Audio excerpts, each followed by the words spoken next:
За зам харгуу жоох эвгүй байлаа. За тэгээ зөөлөн явсараад хүрээд ирсэн. За эгч дээрээ ээж дээрээ очсон сайхан тараг сүйтэй, өтгөн сайхан сүйтэй. За ховын дөрөн тарагтай болоод ирсэн байгаа. За хүүхдүүд тарагийг уух гэж зүгээр жигтэйх. Манай эгчийн цагаа хийж байгаа энэ цагааны амт момт бол үнэхээр сайхан байгаа. За тэгээд тараг суугаа их нэртэй өгчөөд өөрөө болохоор за янзалж ирсэн өхрийнхээ махнуудыг сайхан бэлдэж бүгдийн сайхан шулаад за ингээ буузандаа бэлдэж байна. Маргаашаас эхлээд хөлдөнгууд нь сайхан гараар татаж бэлдээд бууз хийнэ гэж бодож байгаа.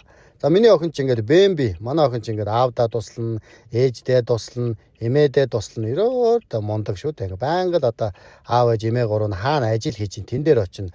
За аав нь ингээд өвчүү толгоо ухлуул ирж толгоо хугалцаж өгнө. За аав нь махсах янзлуул ирээд махсах янзалж өгнө. За эмээ нь гиз мэд зарилгуул эмээ дээрээ очиж туслана.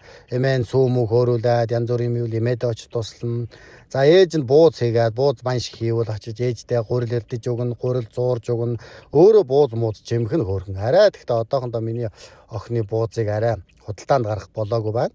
Гэртээ бол миний охин бол гэрийнхэндээ бараг бууз хийгээд өгөхөд үнэхээр одоо боломжийн болцоод байгаа шүү. Удахгүй одоо эмээтэй хамт нийлсээр хагаад удахгүй хоньны гиз одоо тун удахгүй 6 настайдаа энэ гиз зарилгаас урчна гэж бодож байгаа.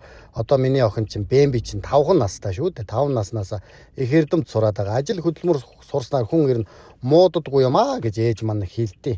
Ялангуяа эмэгтэй хөлт бол одоо ажил төрөл хийж одоо гэрийн ажил цэмцээлгэх, гэр орноо сайхан цэмцээлгэх, хоол унд хийх. Чүүд хөвгүүдийг бол те гарын дүүтэй болгох, за нэг сандал эвдэрсэн ч түүнийгээ засчдаг болгох те хаалга удаан хийждэг болдог ч юм уу те ирчүүдийг бас. За иймэрхүү сонтой байна. За тэгээ маргаашнаас энэ шинэ үхрийнхаа махаар одоо ингээ хөлдөөгөөд маргаашнаас эхлээ бууз хийн. За ингээ 3 кг-аар ингээ би хөлдөөч чинь хөөрхөн жижигхэн болгоод за тэгээ энийг 3 кг-аа гаргаж ирээд бууз хийхээр 5 кг бууз болдог. Манайх ерөнхийдөө дандаа 5 кг-ээрээ буузуудаа захиалагчтай ингээд борлуулдаг учраас ингээд махаа хүртэл маш сайхан одоо жижигэлж ингээ хөөрхөн бэлдээд хөлдөөгөө тэгээ яг тухайн захиалга орж ирсний дагуу ингээд нэгээр нь гаргаж ирээд буузаа хийхээр бэлдсэн байна. Ингээд оройн ажил яг эд дундаа өрнөж байгаа. Та бүхэндээ бас хэсэгхэн зурвал сонирхуулж орууллаа. Баярлаа.